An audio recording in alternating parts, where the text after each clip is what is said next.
Hello Vana community, this is Sean with another video, and for this video I'm continuing to go through my collection A through Z. I'm currently in the Dylan section of my journey to show my vinyl records. And like I mentioned in my last video where I showed 3 from Dylan and 3 from Easter House and 1 from the Eagles, I mentioned that I'll be sprinkling Dylan in along these videos just a little bit at a time. But for this particular video, I'm just going to bypass Dylan altogether since it's a special edition, I suppose, for my my series. And this is going to be Echo and the Bunnymen only. I have enough vinyl records from Echo and the Bunnymen to go ahead and make a go of it. I would show the CDs as well, but I don't have any Echo and the Bunnymen CDs. But it's one of those bands where I want to collect their discography. So certainly, once I get the discography completed, I'll be showing some CDs mixed in with studio albums. So for this video, I'll start with their greatest hits, which is not a non-studio album. And this is Echo and the Bunnymen Songs to Learn and Sing. I guess this is originally 1985, and this has the single that's not on any studio album, and it's Bring On the Dancing Horses. So well worth to pick this album up just for that song, but then the rest of the song being greatest hits, you can't go wrong with this particular album. Echo and the Bunnymen formed in Liverpool in 1978. Post-punk, I guess, a little bit of psychedelia, a little bit of new wave mixed in for this band. And Ian McCullough is the vocalist, and Will Sargent on guitar, and Les Pattinson on bass. And then Pete DeFreitas joined this band in 1980, right before Crocodiles. But prior to 1980, to get established, they were using a drum machine, so Pete DeFreitas was definitely a welcome addition, making them a full band, I suppose, before their first debut album.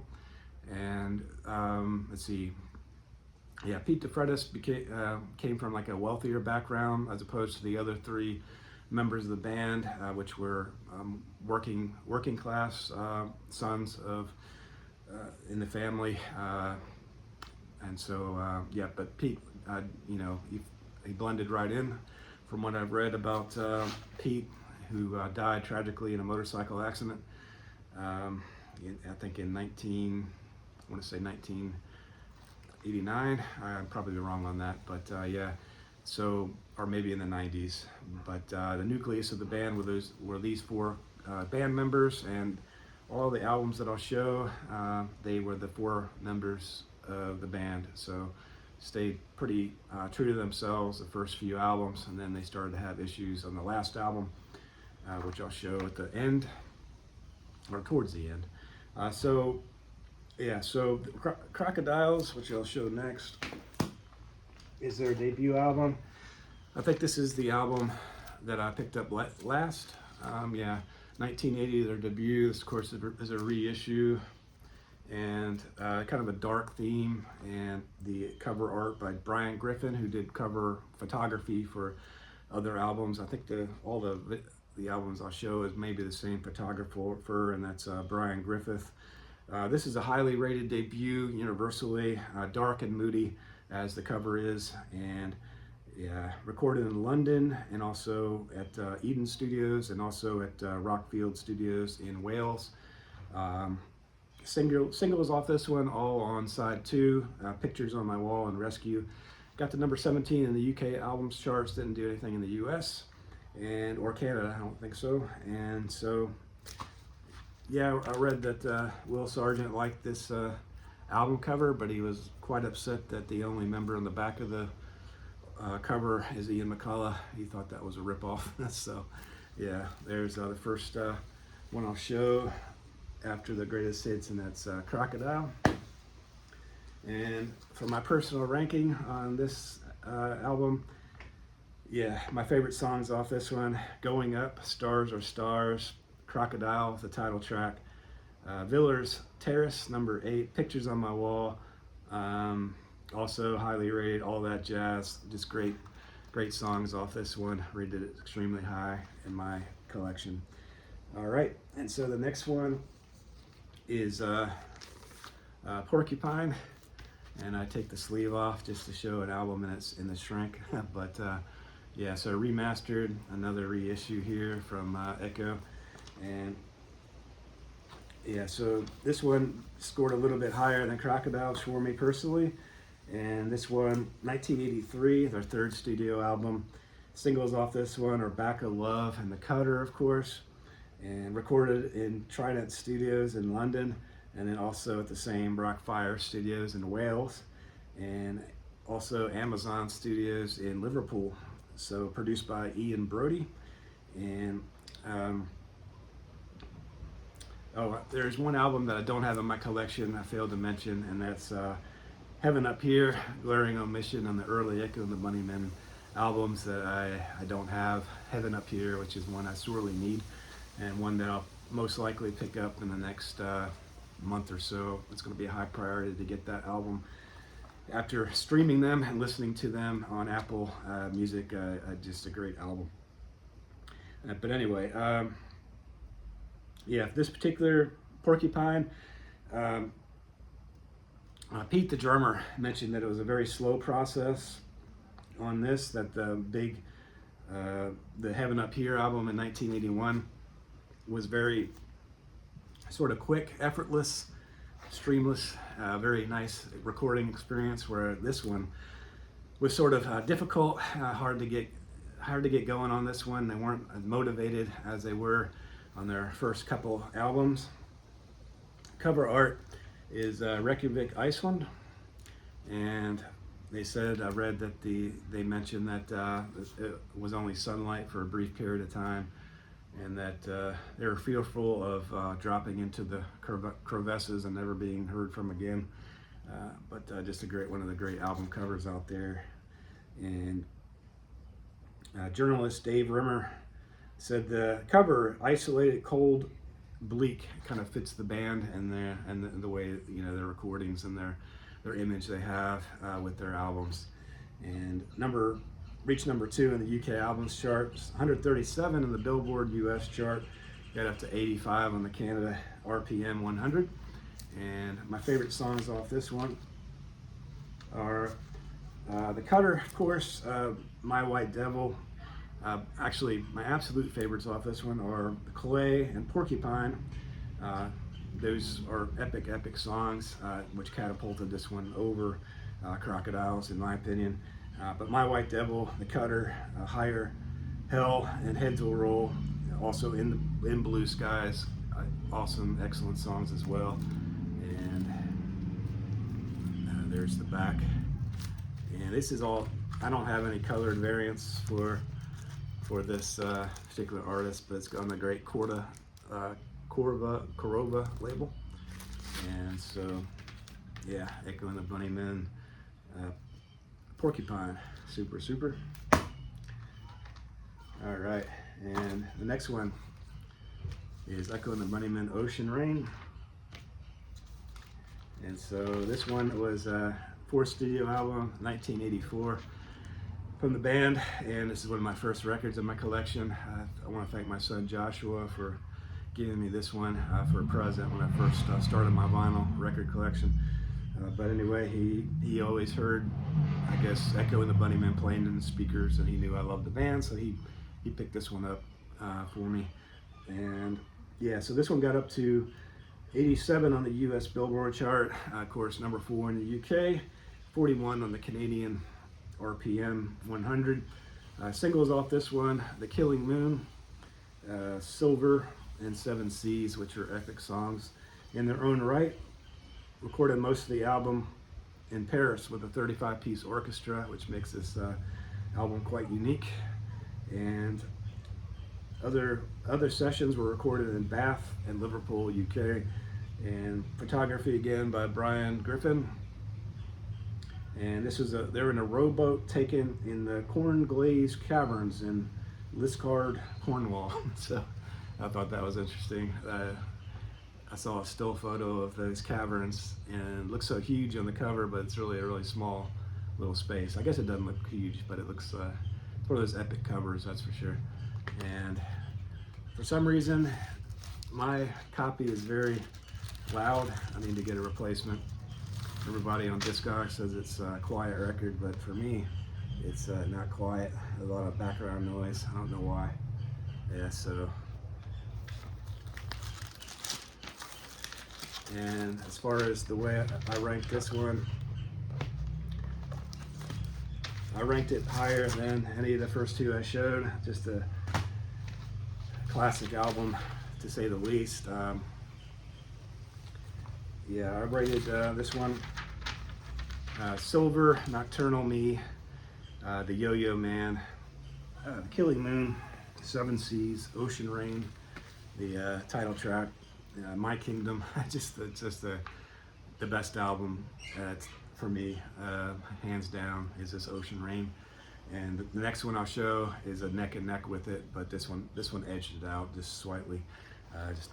One of my favorite albums of all time is this Ocean Rain. All right, and doing some research on Echo and the Bunnymen after I listened to all these and after I ranked them, I was surprised to hear that the band, this I got on Whatnot for like $36 plus shipping, which, if anybody knows Echo and the Bunnymen, this one's a hard one to get. This is the OG, and it's very expensive. Goes for usually around $40 to $50 for a good copy. And so I got a real fair deal on this one, and so I jumped at it, and just minty, fresh on the vinyl, like sort of a definitely a VG Plus on the cover, and so happy to get this one in great condition. But this is 1987, their last album with Pete, who passed in a motorcycle accident in 1989, and produced by Laurie Latham, which is not a female, it's a male, and also produced Squeeze, Stereophonics, Paul Young, also produced many other great albums, was Laurie Latham. Recorded in Germany, Belgium, London, and Liverpool. And Ian McCulloch was drinking heavily during this time frame. The band was not getting along. Everybody, I think, pretty much was united in saying Ian McCulloch was very hard to deal with during this time, this album, this recording process. More keyboard oriented. Maybe that's why I have this ranked so high in my collection. This is percentage points off from Ocean Rain. The band members hate this album. Universally, the band members said this album is not good. Band members, Sargent said it was like overcooked piece of fish.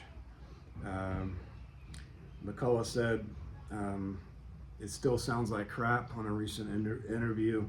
And let's see what else. Patterson, the bassist, I like the songs, hated the remixes on the album, and then yeah, I guess that's all. So they didn't like this album at all, the band members. Will Sargent said that Ian McCulloch was particularly troublesome on this album. He said he had people running behind him, tending to him, and just basically wiping his ass, is what he remarked. And McCulloch said, I know I was losing it at the time. I was on another planet, but when I woke up, I hoped that the other band members were on another planet than he was. Wasn't getting along with the band members, just a bad divisive time. But produced a great album. Singles are The Game, Lips Like Sugar, Bed Bugs, and Ballyhoo. And number 4 in the UK albums charts, 51 on both the Canada RPM and the US Billboard. And so, favorite songs off this one are The Game, One You, which I rated 10 out of 10, Bed Bugs of Ballyhoo, which I rated 10 out of 10, All in Your Mind, Bomb. Basically the whole album is just so solid. Blue Blue Ocean on side 2 is particularly good for me, and All My Love to end the album. Love this album. And this is Echo and the Bunnymen, self-titled. And yeah, there's the original sleeve with the little small picture of the band in the back, and that's the label.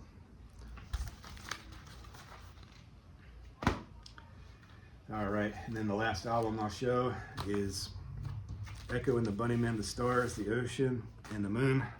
So Embryonic Brian showed this one not too long ago, and this one's not a gatefold. It should be, but not a gatefold. But it's got really cool metallic inner sleeves, shiny sort of inner sleeves.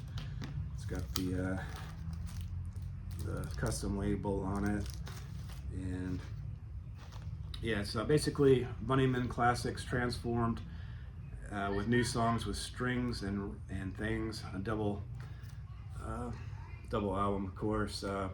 This one is kind of not rated high by critics. The critics thought that this was nothing that a Echo and the Bunnymen fan would reach for that often. But to me, it's a fine album. Some songs work better than others. So for me, if I can find it. Yeah, for me, actually I didn't rank this album. So this is a premature video. But yeah, it's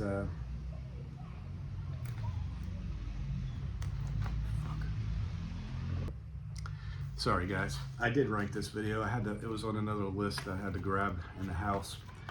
So yeah, so for me, the good songs off this one, the Somnambulist, it's actually a single, or not a single, it's a new song that was never released. So it's a big key component to this album to pick it up.